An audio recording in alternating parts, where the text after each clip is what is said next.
Alright, hey guys, we're going to be making a create a torn paper portrait. So we're going to be using whatever we can find of paper, like, junk mail, newspaper, magazines, notebook paper, construction paper, anything that you can find to tear or cut into shapes.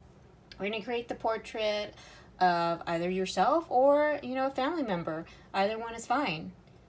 So you draw the shape of the head and spaces for the facial features. Make them, as big as you can for your spaces. So I'm going to draw my head. Now I'm using a black paper, but you do not have to use a black paper. I mean, it could be white, beige, whatever works for you guys. But I just wanted to have mine on black paper just because I just like the idea. Keep in mind when you draw out the head, have that like oval, round, circular face. And we talked about how our neck is as wide as our jawline. We don't want little skinny tiny necks, bobblehead necks.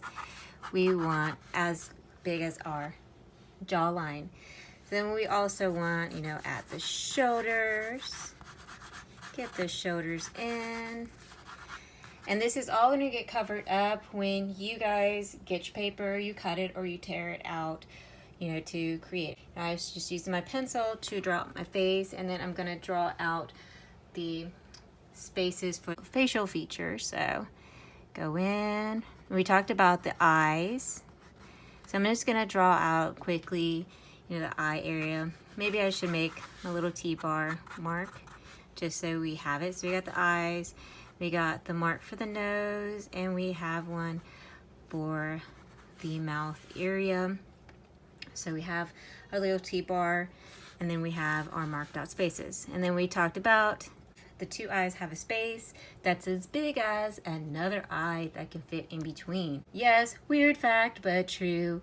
We could place a third eye right there in between our other two eyes. So I'm gonna space it out big enough for the eyes can fit, like about as if I could fit a third eye in there. We're not gonna draw that out. And draw out quick pencil line for our nose. Just a quick rough. All right, so this is where the mouth is gonna go, the eye. So very roughed out because we're not gonna be drawing it out.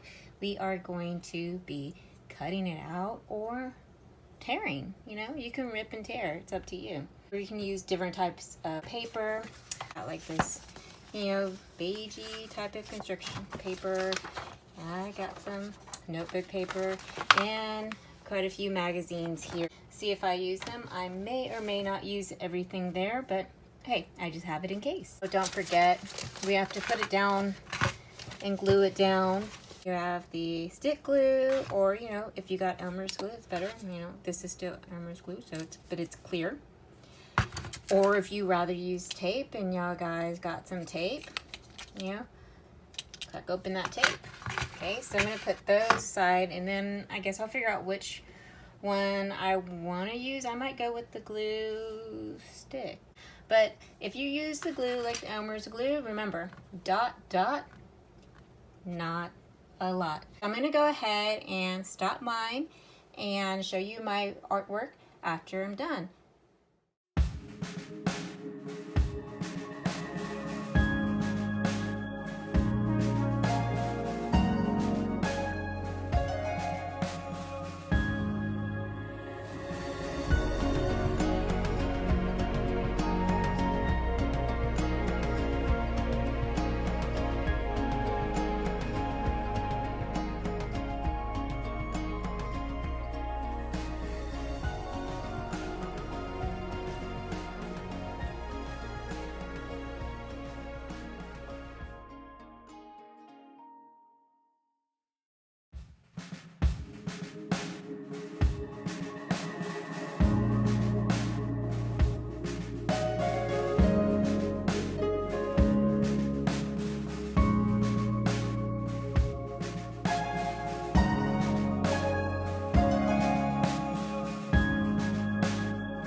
After you finish cutting and tearing your pieces of paper and you glue them down to the correct spot for your portrait, next you're going to get your mark making tools such as your crayons, your color pencils, markers, paint, or any other found object you have at home to help you make a mark.